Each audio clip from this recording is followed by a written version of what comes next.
Our colleagues, greetings. My name is Daegu from South Africa. I'm standing in from my colleague, Dr. Mashia Pata. So the name you are seeing there is not mine. I'm standing in for my colleague. I will be your moderator for the session. And because of the dinner, I think we might need to rush. We're already behind with time. I'm going to give all the speakers, presenters 20 minutes. I'm going to be showing you the time. I'll try to hide myself.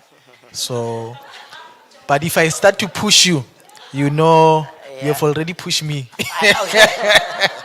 I get that. Yeah, so the first speaker will be Tebogo Mutibenyana.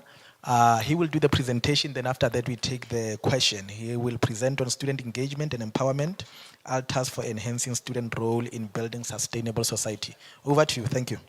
Thank you. Are we good here? Good afternoon, everyone. How are you doing, everyone?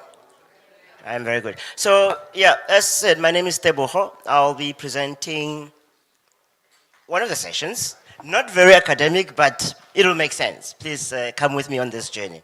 So, so I live in South Africa. I live in Pretoria. I'm not attached to any university, although I used to work for one of the universities. And what I then decided to do was, because I was in student affairs and I did a lot of training, I decided to quit my job there. They were not paying me enough, that's why.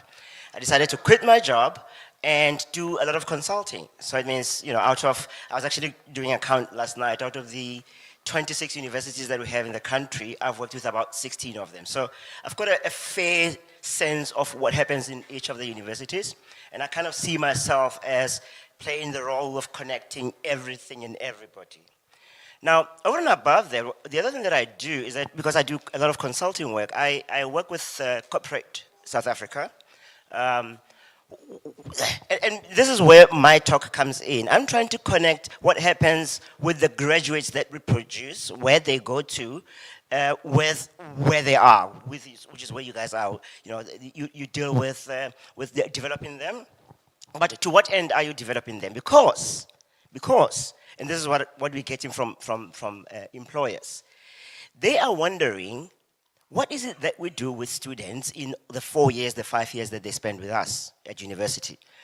And as the reason why, the question why, they say it is because, yes, we can tell this guy probably had 80%, 90% in their final year marks, but they're not ready for employment, right?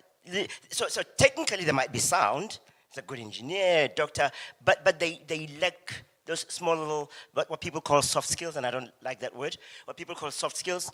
They're terrible when it comes to time management. They're terrible when it comes to working with other people. They cannot handle conflict. They're not creative at all. So this is where I'm coming from. So I'm asking the question to student affairs practitioners. When you do put up a program, your year programs, what is it that you're targeting? Is it just to keep students busy throughout the period that they're there? Or are we at any point, at one point, going to be intentional about the kinds of students that we produce? So this is where I'm coming from. So I call it student engagement and empowerment, altars for building, for enhancing graduates' role in building sustainable society. So, and again, I think I need to also front load this. One of the reasons that I struggle with in the work that I do is that it's almost like, yes, on the one hand, these students are not ready for employment, but on the other, it is that all that they care about is graduate, land a top job, buy an expensive car, live in very expensive suburbs. So what we're doing is that we're in the process of producing people who are very individualistic. So the culture of individualism is becoming a problem, particularly when in the context of continents like Africa, where we're such a communal group of people. But what you see now is that we're producing students who get divorced from their realities, from where they come from, to go and live somewhere else. So it is important for me that in this process we speak about how do we build sustainable communities. Do students that we produce, that we graduate, do they go back to their communities to offer whatever it is that they can offer? So this is where I'm coming from. So I put together these slides about a week ago, and now I realize I don't have a lot of time. So, ladies and gentlemen, I'm just going to skip through a number of them. And so my presentation outline, what I wanted to look at was the graduates that we produce, right? As student affairs practitioners, are we able to build them, to mold them into people who will build a better world for all of us? And I mean, I don't need to tell you about the things that we're seeing around the world, whether it's climate change, whether it is the advancement of AI, or the conflicts that we see around the world. And so what is my vision? And I've got a vision about where I think we should be going and in a discussion.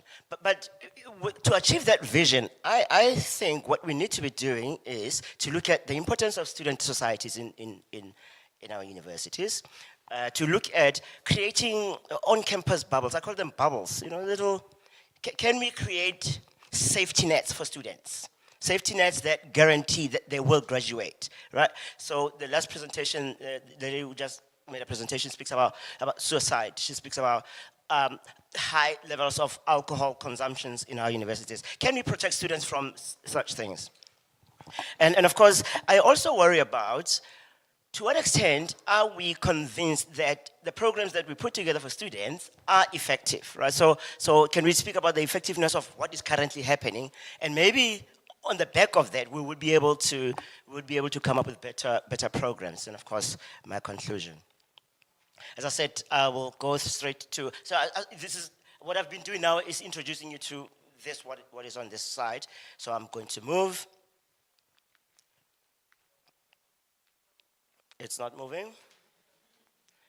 That usually happens.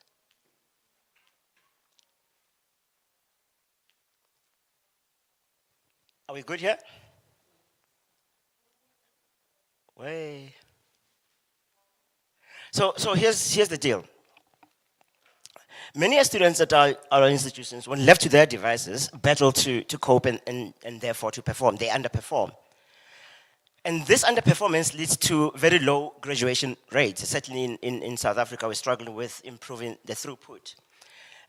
More so when you consider the amount of money that the government puts into education, sometimes you have to wonder if we are realizing a return on investment. But even if they do, these students, even if they do graduate, they're hardly ever ready to contribute to building sustainable communities and societies.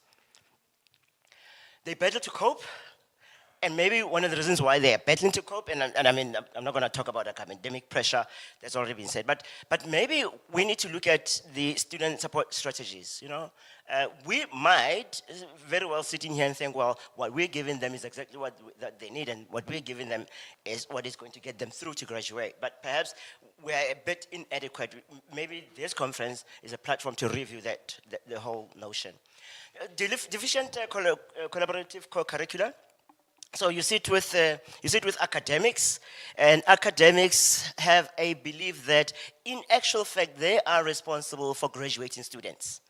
But what academics are failing to consider is the fact that if this student is drunk 7 days a week, there might be a problem and you will not be able to teach. They will not be able to graduate.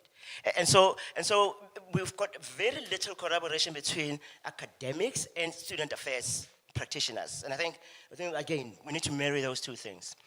Wobbling student life and wanting community engagement programs is that we don't do a lot of community engagement programs. And maybe that explains why our students fail to go back to communities to plow back. It is because we don't encourage them to go back to those communities while they're still studying. So high quality and carefully considered engagement and empowerment programs might just be the tonic that we need. So these are just definitions. I'm literally going to move. But let's ask the question, what sort of community are we speaking about? Graduates building a better world. What would be or should be the ideal world for all of us? Now, we need to find markers, indicators that says we are working towards something, right? And I looked around trying to find what would be the ideal graduate. One or two universities that I've worked with, they've got what they call graduate attributes, right? But even so, even if you've got graduate attributes, they're not very popular. Certainly not with everybody around campus. So I looked for what could help, and I've been doing a lot of work with the United Nations lately, and I'm finding it interesting that why not take the very SDGs that we've been talking about, all 17 of them, why not take the SDGs and say, these become our markers, right? I graduate this group of students. Can we convince ourselves that these kids that we produce, they, at the very least, are able to appraise the SDGs? At the very least, when they do go into the world of work or they decide they want to go into entrepreneurship, are they able to identify with any one of the SDGs? And that becomes what they pursue in their lives. And for me, that is but one way of building a better world for all of us. So I looked at the SDGs and I said, and I've asked one or two universities, I said, out of all the programs, support programs that you offer students, which one would you say is linked to any one of the SDGs? And very few. Well, maybe SDG number 4. Certainly in the case of South Africa, some universities, what they will do is that they will consider SDGs number 1 and number 2, which speak about hunger and poverty. And because we've got a problem with poverty in the country, well, in some parts of the country, that you find there are programs that speak to exactly that. So I kind of like that idea, and I thought, why not promote that, where student affairs practitioners are very intentional, very clear about the program that I'm going to put together for my students are linked to at least one of the SDGs. So that's literally what I'm all about, right? So my vision. So again, I need to also say this. This paper was co-authored with my mentor, who is back at home, Professor Budibe. So when you see it's authors, it means myself and Prof. To convince university communities across the globe to begin to see their institutions as laboratories. Laboratories that produce graduates who are highly knowledgeable, capable of understanding and solving complex problems, highly skilled in the art of communication, confident working in teams, they're creative, and they're resilient, and capable of exercising moral judgment, and of taking a global perspective on issues. What we then do is that we take these graduates, we deploy them in their communities in order that they may contribute, they may give something back to their very communities. They do this because they want to create nations that are characterized by, so what we want in the end is our nations, our countries to be characterized by social cohesion, certainly in the case of South Africa, and harmony, that there is economic prosperity, that there is environmental sustainability, political stability, and of course, a better quality life for all. But what we do know is that universities have over the weekends been able to produce knowledgeable and capable graduates. The vision and proposition of this paper extends beyond just the production to include concerns about the quality. So we are producing, that's fair enough, but what is the quality? Have we been able to determine the quality? The psephology and psychology have a way of moving in tandem. Psephology is really about people's choices. People choose what they want to do, what they want to do with their lives. And of course, accompanied by their psychology. The social relevance of the graduates produced at our institutions should not be left to chance, I don't think. In point of fact, we should be intentional. And I think if we take nothing away from this 15 minutes, 20 minutes that I have with you, is in the absence of us being intentional about it, it will not organically happen. So we literally need to say, as universities, the programs that we're going to fund are programs that lead to something, an outcome, right? So ensure that the outcome and the process aim at producing quality graduates should be the question occupying all of us. And by all of us, I'm saying we should include academics in this discussion. So it's not just us student affairs practitioners coming and say, this is what we think we should produce. It is academics coming together, sit around at the same table.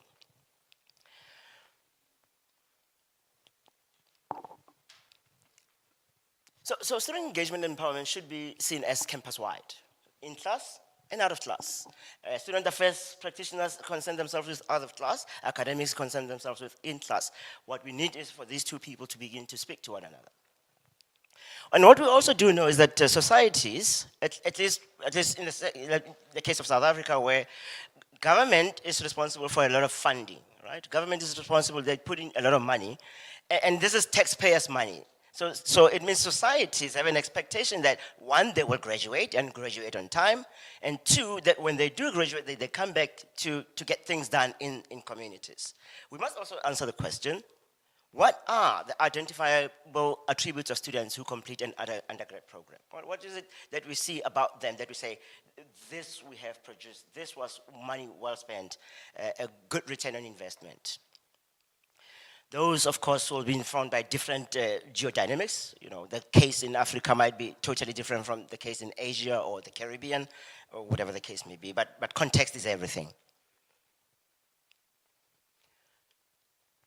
We advocate for the pursuance of the SDGs as markers of graduates who can get things done in their communities. To achieve this, we propose focusing on the following: highlighting the importance of student societies, student organizations,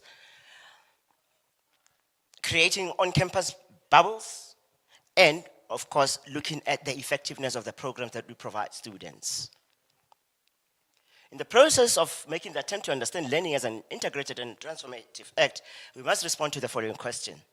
Is there consensus, at least, you know, even if we come from different countries, is there consensus about identifiable competencies and skills that students who complete a program should have? Again, what we want to see in them. Can our graduates think with sufficient complexity to understand the world they live in? Do they have enough skills to evaluate evidence that they can make judgments and take action?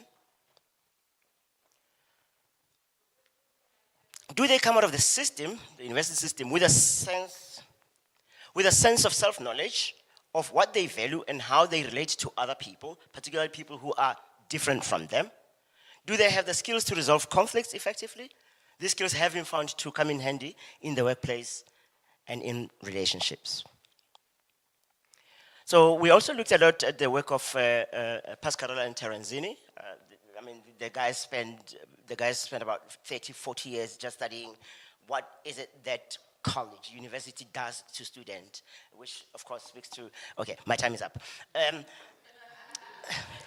Here's the important part. It is student societies. Using student societies to be their vehicles to achieve this very vision. Number two, being very clear, very intentional about creating bubbles that protect students from whatever they might be going through. Protecting, whether it is they've joined a singing club or whatever club they've joined, but we are very intentional, we protect them and we keep them in there to ensure that, number one, they graduate, and number two, they are quality graduates. Ladies and gentlemen, my apologies, but my time is up, and thank you for listening to me. Thank you so much, colleagues. I'm not going to waste much time. Can I take a few questions based on the presentations? Are there any hands? Any question? In the absence of a question, we conclude that you fully understood. Oh, there's a question there. Yes. There's the mic. Oh, sorry. Thank you very much for the presentation. Very encouraging and inspiring. You mentioned in your presentation, you mentioned students being drunk for 7 days. And how do you expect them to... Students being drunk for 7 days. Oh. And how do you... and how do you expect them to pass? I think the question is very relevant. But how do you then make sure that they don't get drunk? Because, you know, in our institutions, we don't have big walls, you know, that prevent students from drinking. Yeah. How do we make sure that they don't get drunk? Because our students, in the context of South Africa, they get money from government, and some of them have never handled 1 rand in their pockets. And now they get thousands of rands every month. And how do you then make sure that they don't drink?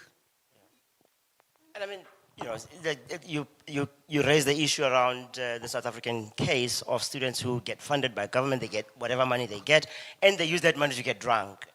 So your simple answer would be financial literacy, right? You roll it out, you make sure that it becomes. But I think one of the things that we must really do is that the answer should not be from one person. I don't know if that makes any sense. To respond to that problem, we need academics, student affairs practice. We need even security guards to come together around the table and say, this is my perspective, that perspective. You take all these perspectives and put them together. So somebody will say financial literacy, somebody will say keep an eye on them, somebody will say give them programs to keep them busy. So, but get everything together in one, and you've got a better solution, I think. Thank you so much. Colleagues, let's give him a hand of applause. Thank you once again. So, colleagues, we give the speakers 20 minutes to speak. If they go beyond, they take time of their questions. So that's how we are going to operate moving forward. So you must just know, if your introduction is long, you take long to wind up, you are taking into your questions. So you have 20 minutes. Let's welcome Juanitil Peters to come and speak on reimagine the drivers of student engagement, lessons from the global pop star PTS and ARMY. I'm curious myself. Can't wait. Over to you and welcome. Okay. Good afternoon, everybody. My name is Juanitil Peters, and I always say to my South African colleagues, it's better if you say it fast, because it's such an uncommon name, at least at home. And I am from Cape Town, South Africa, and I feel like I'm a little bit of I'm the female, slightly younger version of Tebogo. I also work as an independent consultant I work in in the leadership development space, and then also in social change. And I've worked at some of the large universities in South Africa, in this area of student development and leadership and support. And today I'm going to be talking, I'm going to be talking about reimagining the drivers of student engagement, lessons from PTS and ARMY. I promise it will make sense at the end. Yeah? Okay, so why is this topic important? I think I would be preaching to the choir if I said that academic excellence is not the primary indicator of future readiness. I want us to also note that I didn't say career readiness, I said future readiness. And in particular, if we think about future studies, and I think we heard about that this morning in the keynote address, not just future, but futures. So it's extremely important that when we prepare our students, we prepare them for the possibility of many possible futures. And I think Professor Phillips this morning did half of my presentation because she spoke about Baini, which she mentioned was introduced by James Cassio. And I was also going to use Baini as an example or an explanation of the type of world that our students are navigating. So she spoke this morning about the fact that we navigate and we sit with very fragile systems. And again, COVID-19 and everything that happened subsequently is a good example of just how brittle our systems and our structures are. We know that our students experience high level of anxiety.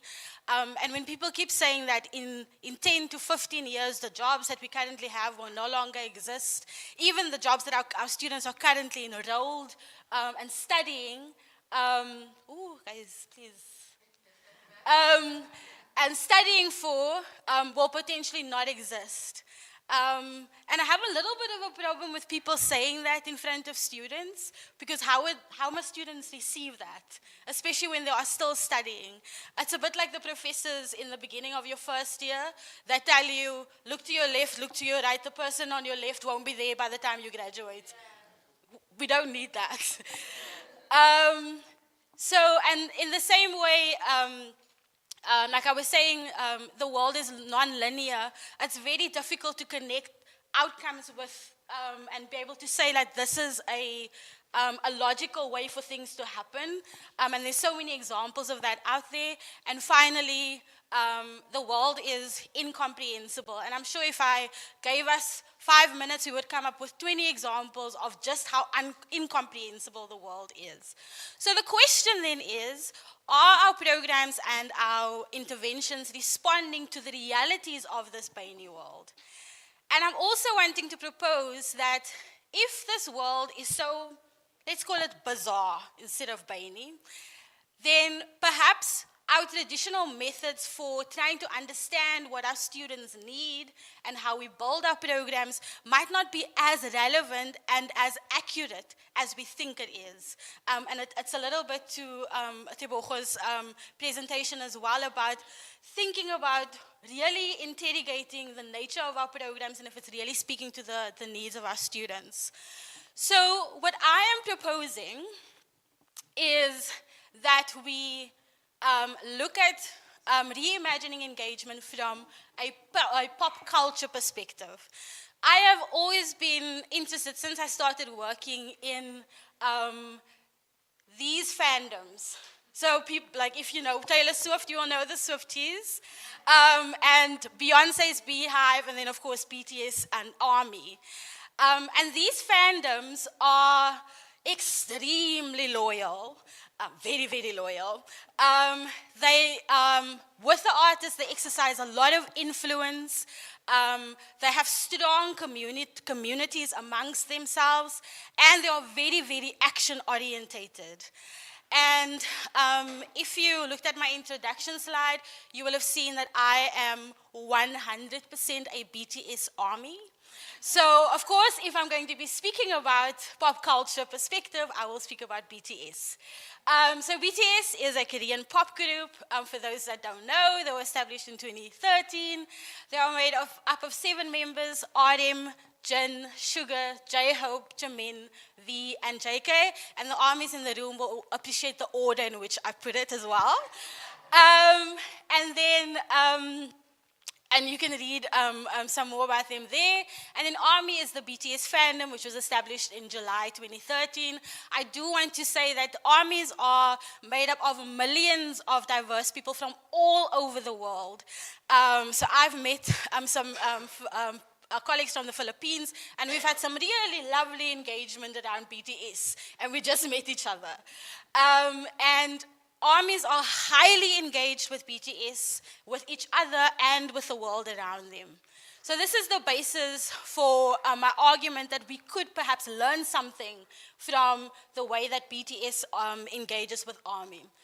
So what are some lessons that I have learned from watching BTS engage with ARMY and vice versa, and being an ARMY myself? So I'm going to go through 7 lessons that I've learned and how I have applied that to my work. And I'm going to be quick before the red light appears from that side. So hope. So fundamentally, a lot of armies will always say, when they speak about BTS, will speak about how listening to BTS, being a fan of BTS has given them hope. And in my work, one of the things that I have come to terms with is education is fundamental to hope. And so when we engage with our students, we are engaging with hope. And so it's extremely important that we are conscious of that in the way that we run our programs and the way that we engage with our students. BTS are excellent storytellers in their music. And they really reach people and are able to connect people with the way that they tell stories through their music. And I have applied storytelling in my own work by always having, if I run a program, I always start with storytelling. And from my own experience as a student, the first time I realized I had a story was when someone asked me, so tell me, what is your story? And I didn't know I had a life story until they asked me that question. And so very often with the students and with the people that I work with, that's the very first time they've been able to talk about who they are, where they come from, what's important to them, what they love, and what's hard for them about life. So storytelling is extremely important. The next thing is around advocacy. I said earlier that BTS fans are very, very loyal. So, and the loyalty goes both ways. So the fans and the artists advocate for each other. So in the same way, there are things that we get to know about our students as student affairs professionals that other people don't have access to, and that can influence the way that students are able to navigate the environments that they operate in. So I think for myself, I work with students, I work with early career professionals, and in degrees like teaching, for example, which is completely underrated, and often there's a lot of negative connotations when it comes to teaching. So if you want an advocate for teachers, I am the one, right? So how do we advocate for our students with the knowledge that we gain through the programs that we run for them? The next thing is around agency. One of the most amazing things about the BTS fandom is that they create a lot of programs and initiatives outside of just listening to BTS's music. So there's a lot of ways in which they exercise their agency amongst themselves outside of the influence of the artist. And in the same way with my work, I often only run a program for a year. And that's the only time that I have with these students. So I spend a lot of time building strong community and connection with the students and with the people that I work with, so that those relationships and that community can outlast me and my presence. The next thing is around vulnerability. BTS speaks very, very strongly about mental health, for example, and that has really opened up the people who support them in terms of sharing their own vulnerability around things that they struggle with. And that's a really important way that they stay connected with their fans. And in the same way, I would hardly ever ask a student to do something or to share something that I'm not willing to do myself. So there's reciprocity in that relationship. So that vulnerability is not a one-way street. And the last thing, or not the second last thing, is around belonging. We know that that's a fundamental human need. And in this fandom, a lot of people have found a sense of belonging, coming from all different places and finding belonging because they love this artist. And in the same way, the way that we run programs, how do we foster a sense of belonging that again can outlast our presence? And that it is something that happens amongst the students. We've spoken at length about the importance of inclusivity and the importance of everybody feeling like I belong here and I get to be here. And then the next thing is South African philosophy, which is called Ubuntu. And I am not going to be explaining it. I have a short video by Desmond Tutu, who actually popularized Ubuntu in South Africa. If we can play that video. Thank you.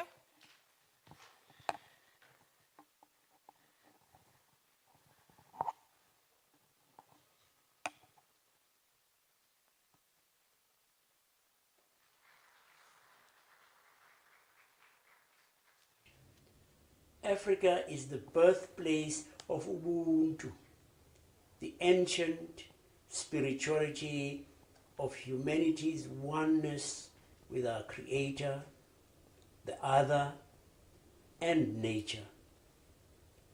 Together with humanity's team, I dream of a new world and a new humanity, a humanity that expresses Ubuntu. Umtu, ngumtu, gabantu. I am because we are. We are all one. I encourage you to remember the magic of who you are. Live to your highest potential and see the potential in others. To celebrate the wonder of our diversity, and most importantly, to go and be who you are. This is our common legacy. Thank you. So this concept of Ubuntu, so we've been speaking a lot about contextualizing today. And what I would like to propose is that yes, we contextualize, but we also find the things that we have in common. And fundamentally, where people are able to engage with BTS and between BTS and army, is that the connection is very, very human. And for me, whenever I get a little bit confused and overwhelmed by the enormity of the work that we are doing, I go back to human connection. So who is this person? And how do I connect to their humanity? And how do I make sure that I am standing in my humanity in the way that I am engaging with them? So this concept of Ubuntu is very important in the way that I approach my work. And again, I think it's fundamental to the way that this relationship between BTS and ARMY is expressed. So what am I asking of you this afternoon? Am I asking you to become a BTS fan and listen to their music and become an ARMY? Maybe a little bit, but not completely. What I am asking you is to think about the way that you think about engagement. Think about what informs your frame. So if you look at the little diagram that I have there, if you start with me, who am I in this space? When last did I ask myself that question? What is my story? How is my value shifted? What is it that I bring into this space? And to really be clear about who that is. Because sometimes that confusion and that not knowing filters into our work. So really focus on it, really understanding yourself and keep evolving as yourself. The next layer is your world or my world. Who is in your world? What is in your world that is influencing how you see your students? The millennials used to be called snowflakes. And then a lot of our, the way people approach the work in student affairs is like, they're just too sensitive. And so, and this morning we spoke about resilience and how people must just be resilient, et cetera, et cetera. But what are the circumstances and the environment in which people have to be resilient? And what is making it hard for people to be resilient? So what is in your world that is informing your worldview? And the final thing is the world. Understanding that the students that we develop and that we invest in is going to influence the type of world that not just they will be living in, but the one that we will be living in and that our children will be living in. One of the highest compliments that I've gotten in my work was when someone came to me and they said that, thank you for what you've done. Understand that you have influenced me, you have influenced my children, and all the people, and everyone that will come, all the generations that will come after that because of what you've done. And that is the power that is in our hands when we sit with the work that we do in student development and student affairs. And so, the red thing is flashing at me. And so really, I want to just ask us to imagine the world that we want to live in, the world that we want our children to live in, and let that form part of our view in terms of how we can reimagine the way that we are engaging with our students. Thank you very much.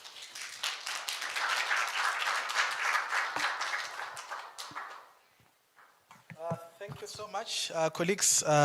We can now take some few questions. Any question that you have?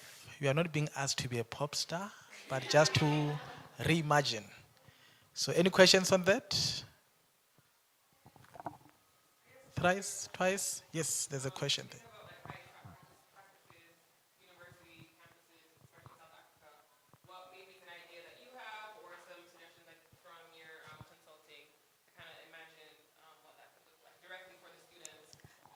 Yeah. So I think something that is really important that I've seen in work, even in my work with early and mid-career professionals, is if there is investment in the student, in their agency, and the individual's agency, so that you partner with them and you collaborate with them instead of just imposing, and let there be co-creation in the way that things are designed, and actually trust students to navigate because they do know. And actually fix the systems around them that's enablers for that to happen. Yeah? Thank you. Any other question? When economical about your time, it also serves you. So we can take more. Any other question? Colleague, thank you so much. I think we encourage that this conversation, let them continue. Thank you. And now we're going to welcome Helen Wong, who's going to present on empowering student collaboration and co-creation in higher education, enhancing the student experience through cross-unit partnership. Helen, welcome and over to you. Good afternoon. Thank you, and thank you for your presentation. A perfect lead-in to mine. Talking about empowering student collaboration through co-creation in higher education. So I'm Helen Wong. I'm from the Hong Kong University of Science and Technology, Dean of Student Office. I'm the head of co-curricular programs. And my co-presenter, Beatrice Ju, she is not here today because she's running another conference somewhere else in Hong Kong. But she is from the Center for Education Innovation, a teaching and learning unit at HKUST. So it's a collaboration between student affairs practitioners and also the teaching and learning field. So co-creation, just as what the previous speaker was talking about, it is important that we engage our students, a new way of engaging our students. But in 2018, this is how we engage our students in co-creation. We broke the Guinness World of Record with the most contribution of handprints on our campus. We engaged, we engaged 1,661 students, staff, faculty, and alumni, and we raised funds for a cause. So we co-created this together. Everyone was very engaged. It was in 2018. Sorry to interrupt. We have to pause for 30 seconds. Okay. 30 seconds. I have to pause for 30 seconds. Okay.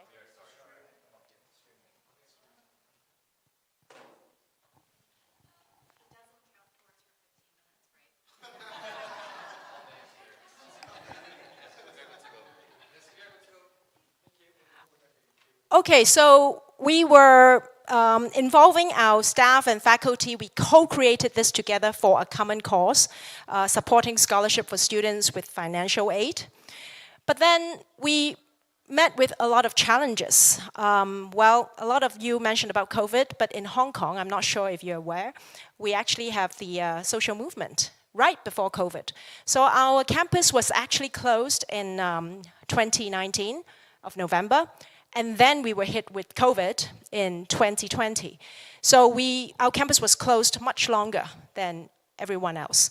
And then, of course, we managed to get through, and then we started receiving our students again in 2022, I think, in face-to-face. But throughout, we did a lot of Zoom and all that, just like everybody else.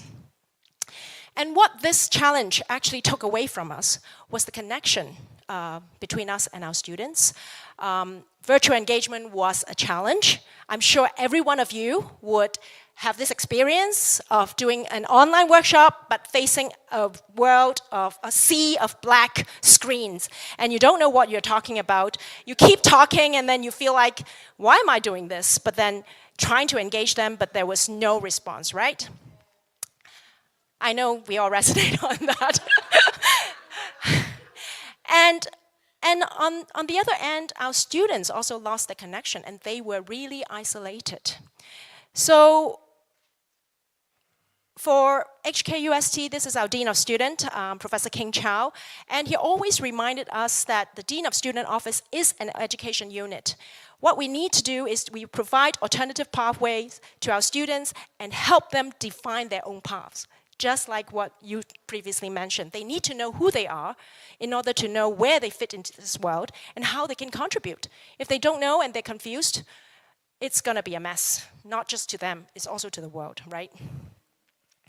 So we thought we want students to have these authentic experience. They always look for these meaningful, authentic experiences. They also want things to be personalized and on demand. This is the trend. So putting them on the seat, working together with us to develop a curriculum and programs actually will give them a sense of purpose, and they also take ownership. and will engage their friends to come to our programs. Why not? So this is our journey. In 2020, because our university was closed, we were left with a lot of budget. We had some budget, we couldn't use it. So I made good use of that budget, and in 2020 June, we actually started our first co-creation program called #U 2.0, really reimagining our programs and ourselves in the university, and ourselves as well. How do you function in such a VUCA or BANI world, right? And I actually shared part of that journey in the last Iasas summit, so I'm not going to talk about that. But from then on, the journey continues. In 2021, because in 2020 we collaborated, we run the program, but I invited Beatrice, my co-facilitator for this session, to pilot asking faculty to join our program. So it really worked. So in 2021, she ran her teaching and learning symposium with a session on student partnership, engaging faculty members to actually start doing this for curriculum. So my role is co-curricular, her role is curricular. So we work together on that. And in 2022, because it has been so successful that we, Dean of Student Office, reran our program, #U 2.1. And then after that, 2023, we continue and expanded beyond HKUST and involved 5 university partners in Hong Kong to do the student partnership. And in 2024, just in a week's time, they will have their student partnership co-creating for future education again, working with Hong Kong U and Baptist U. Sorry, guys, not your university yet. But I think next time we can invite your students to join. So these are the numbers of participants. I just want you to note that in #U 2.0, we have around 50, slightly more than 50% of student involvement. But if you can see, for the rest of those, we have over 60%, some actually reaching 70% of student participant in the group. So they really take the seat and really work together with us. Now this was our kickoff in #U 2.0. This is our journey, and this visual recording was done by a master whom we invited to participate in one of the future skills session, visual facilitation, to train our student. So I mentioned that it was very successful, that we reran the program in #U 2.1, and this time we involve our student to be the visual recording, and this is what comes up. This is her work. And we need the music again. So she was drawing this as we were doing our kickoff. She was doing a visual recording as we're doing our kickoff. So, there is some, you can compare it with a master and a student, but this student was trained in the session prior, a year prior. She participated in the session and was the visual recorder for our kickoff. So isn't that amazing? So this is kind of our journey. We have now evolved into doing different elements, but in the early days, we really spent 2 weeks' time to go through this journey. We started off with Luminous Spark. Let me do that. We started off with the Luminous Spark, which is a psychometric tool for all our participants, so they get to learn about their strengths and their how they can work together. They have a common language. And then we ask them about their expectations of the program. When we get to this, it's already a hybrid mode. So, as we moved out of COVID, we started doing it in hybrid. So we have this sharing of their expectations. And then some of the sessions, we did it on a platform called Miro. And we facilitate they were being facilitated to do their sharings online. A good thing about this is that you can actually capture the journey, and they can always refer back to what they have been talking about. And then they were facilitated through an idea generation process using design thinking model called Clockwise, and so that they keep iterating their ideas and doing specific different things at different times. We also introduce some learning activities which are relevant to the 21st century.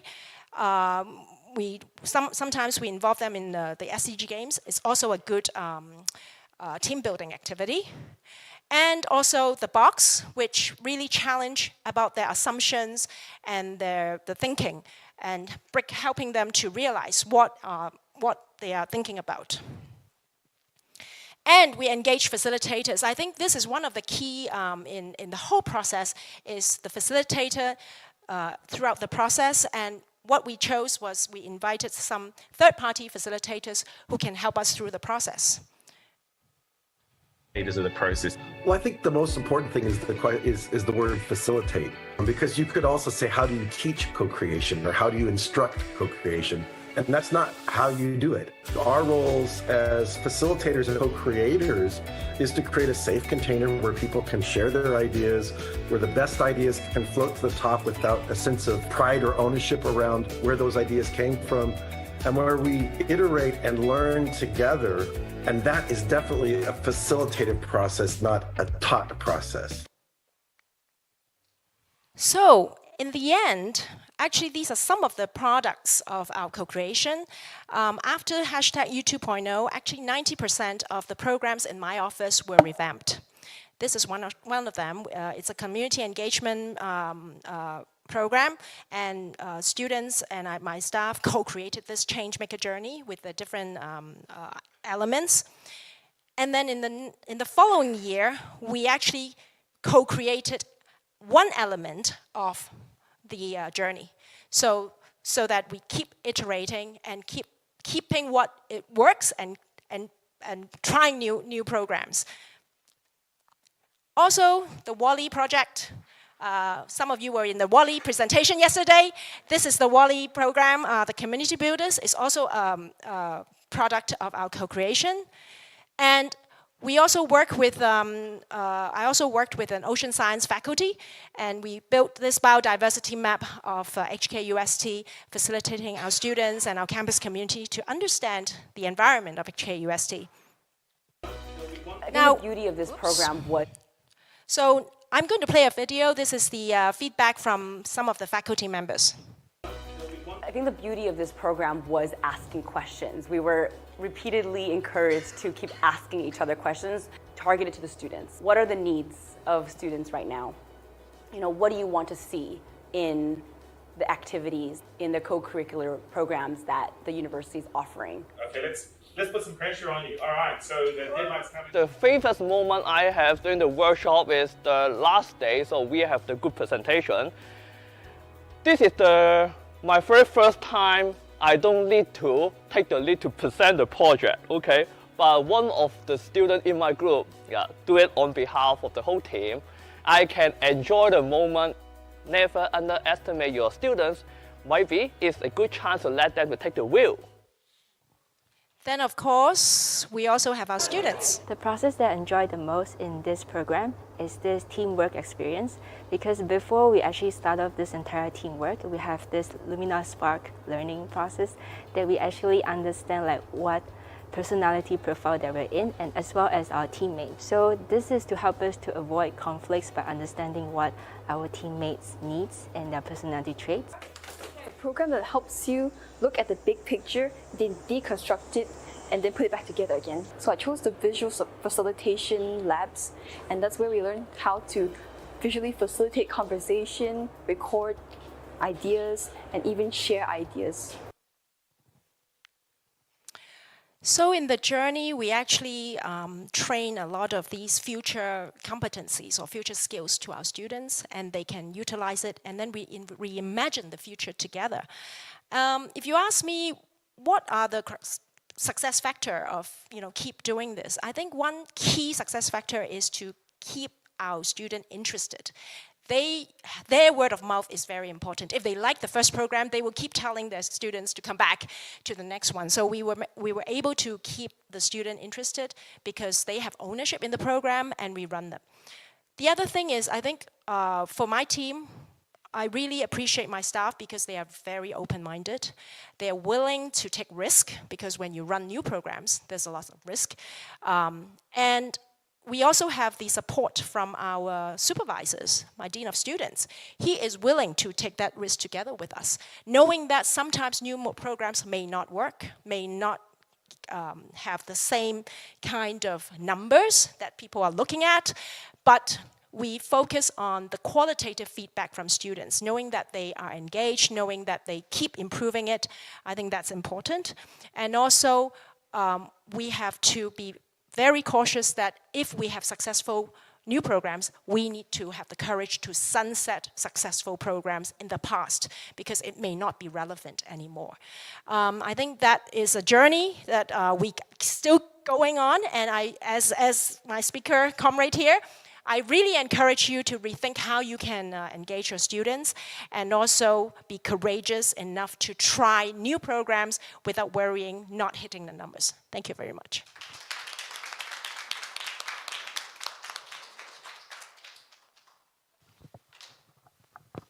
Thank you so much. I think you still have a lot on your budget, so we can take some. That's why you need a partner. You know, usually teaching and learning office have much more budget than the student affairs partner. I don't mind you record me because it is a fact. So you need to collaborate. And actually, this is part of professional development too for them, right? You need to engage your faculty members in order to know how to co-create with students. That's co-creation. It is. Colleagues, I want you to keep your question very brief, and we'll keep our response brief as well. May I take the questions?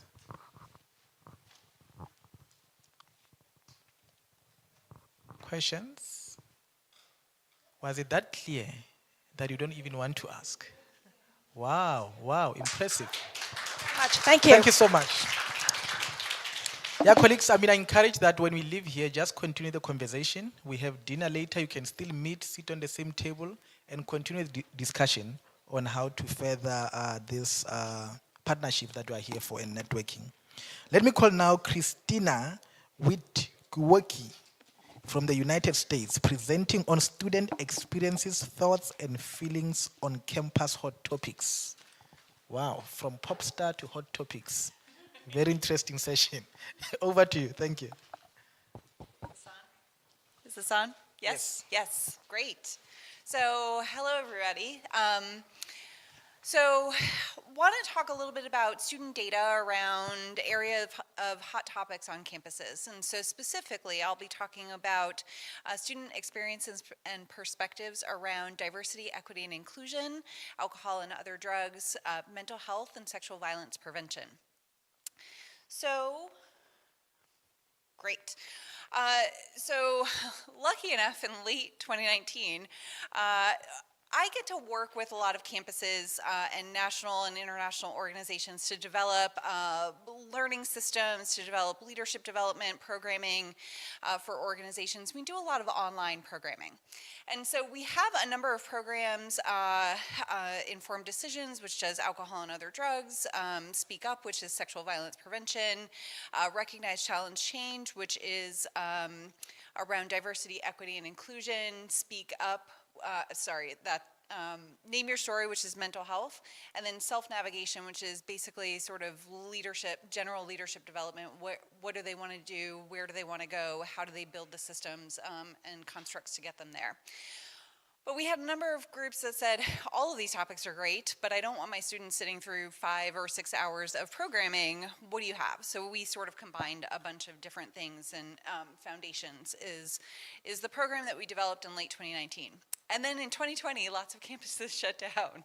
And lots of campuses had extra budgets or couldn't have in-person programming, but they still needed to be able to, at the very least, check a box that their students were learning and engaging on these topics. And so the data that I'm going to be sharing today is from 2019 through this past semester. We have a number of organizations, so several the majority of our organizations and campuses that we work with are within the United States. We have several in Canada. We have several in Europe, Greece, France, England, Ireland. We are have a new group that is starting in Madrid and a new one that's starting in Morocco. So quite a few different kind of perspectives. So wanted to be able to kind of provide that context before we get started. We come from a perspective of leadership and legacy. So even if a student chooses not to drink or has never experienced sexual violence, we want them to see themselves represented within the program. And so it really comes from a leadership legacy. How can I be a part of the solution, or how can our organizations, our community be part of the solution to these issues on campus? We utilize information from things like how to talk about hot topics on campus. And this really talks about how to affirm but inform. Students are coming with their own perspectives. They oftentimes have incorrect perspectives on some of the data, or they believe something to be true that maybe is not necessarily accurate. And we can validate their feelings and validate their experiences without validating the incorrect information that they have. And that's really the context with which we come with this program, so that we are not, particularly in America, diversity, equity, and inclusion can go either way with people. We don't want to turn people off. We want them engaged. And so that's how we help ensure that people want to be part of this conversation. So just a little bit about the participant demographics. Anybody who wants any of this data, I'm happy to share the presentation and the data afterwards. My email address will be at the end, because I know some of this is small. But so 80% of the participants are white, 17% identify as Hispanic or Latino, 7% Asian, 5% Black or African American, and then 2% or less for a wide variety of other categories. Age, 41% are 18, 32% are 19, and 14% are 20. The vast majority of our participants participate in their first or second year at the university or within their organization. Gender breakdown. So 46% of the participants are men, 53% are women, 1% collectively identify as trans, non-binary, other, or they prefer not to say. And then sexual orientation, 92% are straight or heterosexual, 3% are identify as bisexual, 1% as gay, and some chose other or chose to they preferred not to say. Just to give you, again, some context about some of the experiences that the students are coming from. So in alcohol and other drugs, we do a pre-test and a post-test on all of our programs. We want to measure growth and learning throughout this process. So the questions that they're answering here, the first one is, I understand how alcohol affects my body and mind biologically. The middle is, I understand how high-risk drinking is different from binge drinking. And the third is, I feel confident I can measure one drink of beer, wine, or hard alcohol. They are far more confident than I would ever be, even after learning. But that helps demonstrate that there is significant growth. And again, we're not necessarily coming at them from a, you shouldn't do this. But if you're going to choose to engage in this, you should know some things about it so you can make the right decisions for you. We do ask a question, have you ever felt concerned or guilty about your drinking? 12% said yes. We have roughly 10,000 participants. So 12% of the participants said yes, they were concerned or felt guilty about their drinking. And 13% said that they weren't sure. They're just unsure about how they feel about it. I thought this was some interesting data. So students abstaining from drinking. So we asked them sort of their usage, their consumption. In 2020, 44% said that they abstained from drinking within the previous 11 months. 21, 36%. In 2022, I don't know about you, but US college campuses were a bit of a nightmare. It was a bit of chaos because the students were sort of like let free. They were unlocked from their box and they just went bonkers on these campuses. Only 25% of our participants that year said that they abstained from drinking. And then we go back up again. They get it out of their system. So 31% in 2023, 30% in 2024. So I sort of see some of these trends as interesting compared to some of the behavioral issues we might be having on our campuses. What do I need to do on the topic of alcohol or other drugs to be a leader I want to be and leave a legacy within my organization or community? The students today want to take things into their own hands, and they want to be activists. That's the trend that we're going to see with some of these answers. So keeping others safe, they really think that they are responsible. They are their brothers and sisters' keepers, that they should be watching out for people, that you don't, nobody walks home alone, things like that, that they should really actually be kind of a team mentality in this, that they personally should be a role model. I make good decisions for myself and I allow kind of the atmosphere for other people to make decisions for themselves. And then personally sort of being safe. You will notice these don't add up to 100%. Students were able to, these were open-ended questions. And so when I code them, if they listed more than one sort of way that they can leave a legacy, I would code them for the various things. These were the top 3 answers. Sexual violence prevention.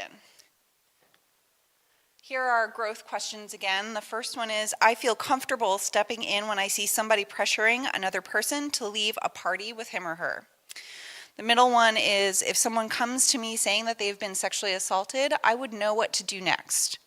And the third is, I know how to recognize when a relationship is unhealthy and or abusive. So again, really proud of, that there's growth in every answer. I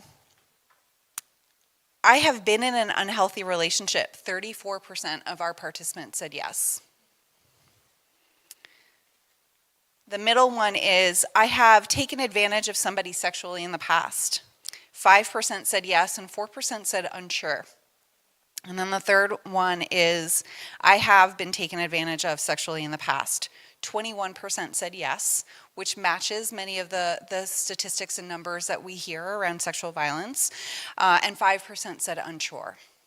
So again, these are the experiences that our students are having on campus. And so creating the resources for them to be able to handle this or to get the support that they need, but also recognizing that this is the perspective. So as we're developing programs, understanding kind of their experiences and how do we develop these programs to ensure a safety, or a bubble or, a space of safety for them to feel comfortable and confident in their growth and development. How can I leave a legacy on my campus around sexual violence? Again, taking things into their own hands, standing up to perpetrators, being a support system for a friend, and raising awareness. They want to be activists, but they also want to be a part of the solution actively. Mental health. The first question is, how would you rate your mental health? So it's not necessarily a growth question, and I by no means believe that by watching our program, they are increasing positive mental health. However, by learning about mental health illnesses and support and having words to experiences and putting language out there and making it something that we talk about, they can feel maybe more confident and comfortable in their status, in how they see themselves in mental health. The second question is, I'm confident I would know what to do if I or a friend were in crisis. And the third is, I feel comfortable talking with others about my or their mental health. So again, not significant growth in any of these areas, but that's also because we've had whole sections at this conference around mental health.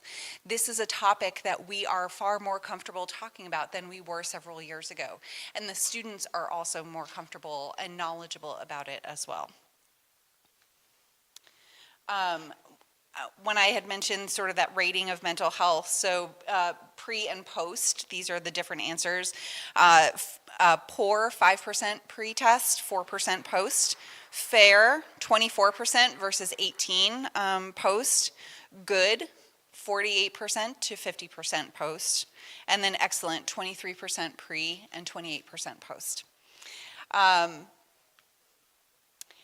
How can I role model in the area of mental health? Be open. They want to be open and have these conversations and make sure that their friends know that they're somebody that they can talk to.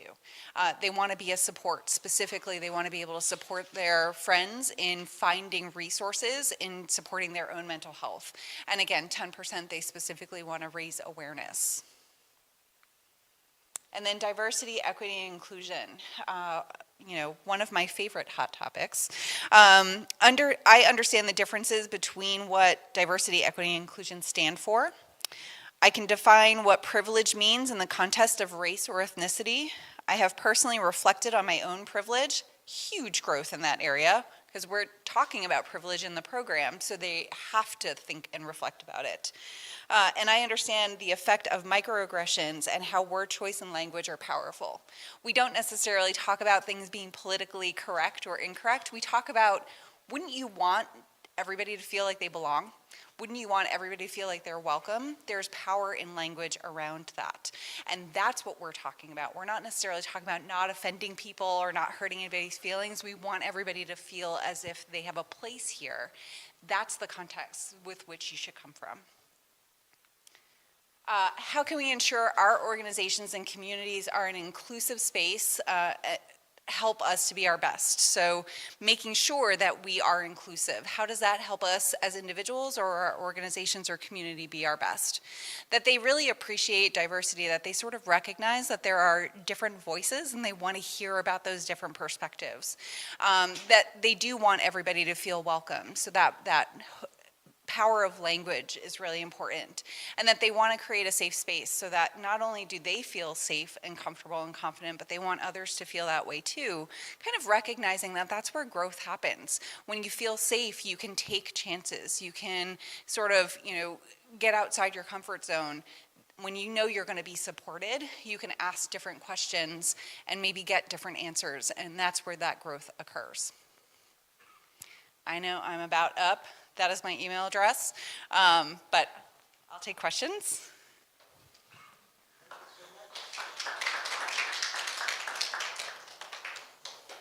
If you want to see the program that we utilize, if you want to see any of the data, by all means email me if that gives you some ideas of how to present this topic on your campus or incorporate some of those lessons as well.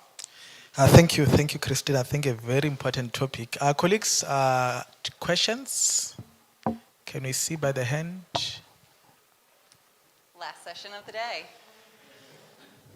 Thank you so much. It means people got the message and you'll ask for the data. I think she's willing to share that. Thank you so much. Let's give her a hand. Colleagues, we heard about 4 speakers today. Is there any person here who wish they could have asked a question to any of these presenters and you want to ask a question? Anybody? Is there anybody who feel if they don't speak, they won't enjoy their dinner, that I need to give them opportunity? On that note, colleagues, let me give you a hand. You've been a good audience. Thank you so much. It's the end of the session.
Daegu.